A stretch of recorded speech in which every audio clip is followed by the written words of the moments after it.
l'époque, l'arbre n'avait pas beaucoup de place parce que bah, on s'en souciait pas beaucoup, quoi. Euh, on n'avait pas la tête à ça, en fait. Il fallait produire, quoi, en gros, c'était ça.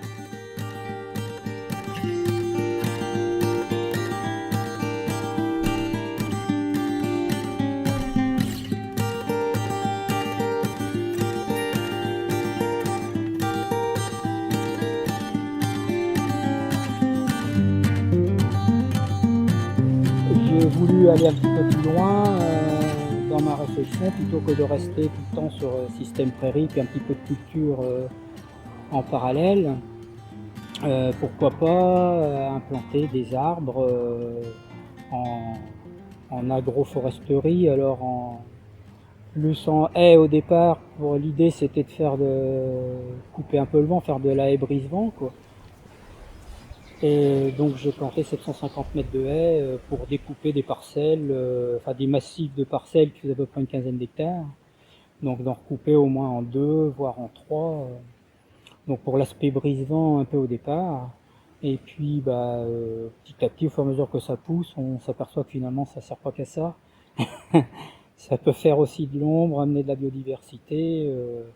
J'ai d'ailleurs vu dans les 2 premières années où ça a été planté, des oiseaux se réapproprier le milieu, quoi. Les premiers arbres qui poussent, qui font à peine 1 mètre, vous avez au printemps du gaillet gratteron qui monte dans l'arbre, qui le cache pas complètement, mais presque, et puis vous imaginez pas qu'il puisse y avoir quelque chose là-dedans. Finalement, quand l'hiver arrive, que la végétation, les feuilles tombent, et puis que les herbes redescendent au sol, vous apercevez que dans une fourchette d'arbres, il y avait un nid. Donc simplement 2 ans après, vous avez déjà un effet déjà sur la faune. Puis sans parler des fourmilières qu'on voit apparaître, des carabes, tout un tas d'insectes et d'animaux qui peuvent finalement servir d'auxiliaire aux cultures. Donc voilà, ça, déjà dès la 2e année, on va dire que ça porte ses fruits quand on a un petit peu la sensibilité à ça, quoi. Après, c'est sûr qu'économiquement, c'est peut-être pas quelque chose qui est forcément palpable. Après, c'est du long terme, voilà.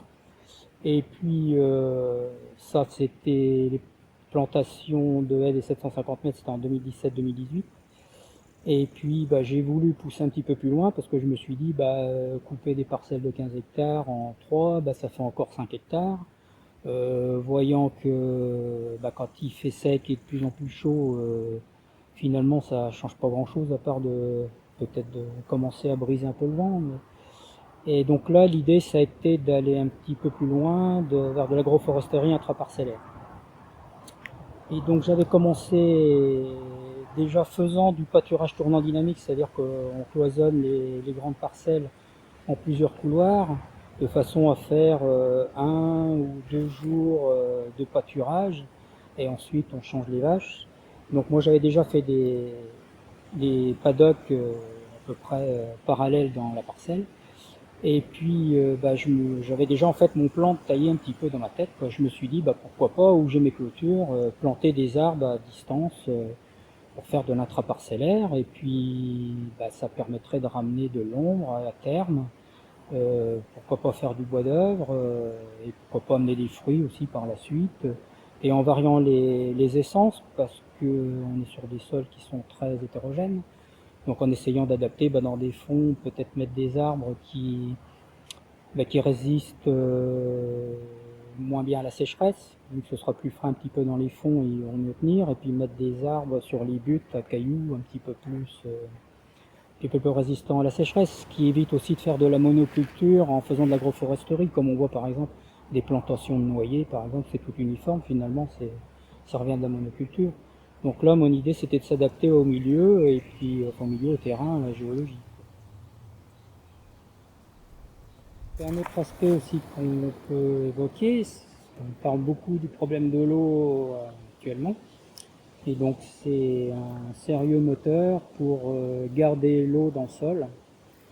Et c'est un filtre naturel qui marche à l'énergie solaire, sans frais, sans pétrole. Ça évite l'érosion des sols. Voilà, en plus des avantages sur la biodiversité, quoi. L'idée aussi plus tard, vu qu'ils vont être... l'idée c'est pas de les laisser prendre leur place comme ça bêtement et puis que ça devienne une contrainte. L'idée c'est de leur faire une taille de formation pour qu'à terme, moi là je pense aux générations suivantes, faire soit du bois d'œuvre, que sais-je encore, mais bon à court terme ça peut être de commencer à fourrager, faire du fourrage d'appoint, je pense par exemple au frêne, qui est très apprécié des animaux, faire un petit appoint, mais pas que seulement en quantité de fourrage, mais surtout à ce qui peut être apport certains minéraux, certaines substances qui peuvent être bonnes pour la santé des animaux. Voilà. Il y a l'aspect aussi personnel, l'aspect paysager en fait, parce que voir des étendues de culture pauvres bon, par chez nous il y a bien des massifs boisés, mais c'est les cultures d'un côté, les massifs boisés de l'autre, et donc ça peut être un petit peu monotone à travers, quoi. Donc le fait d'intercaler des arbres dedans, de penser qu'il y a un avenir derrière, de les faire une taille de formation, de voir un petit peu, je sais pas, c'est motivant quoi. Ça, on travaille pas pour la routine qu'on fait, que pour la routine qu'on fait tous les jours quoi.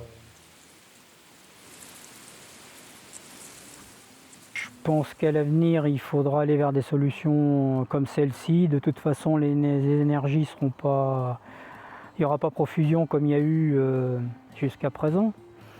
Donc il va falloir trouver des solutions pour être plus économe en énergie, moins impactant sur le climat.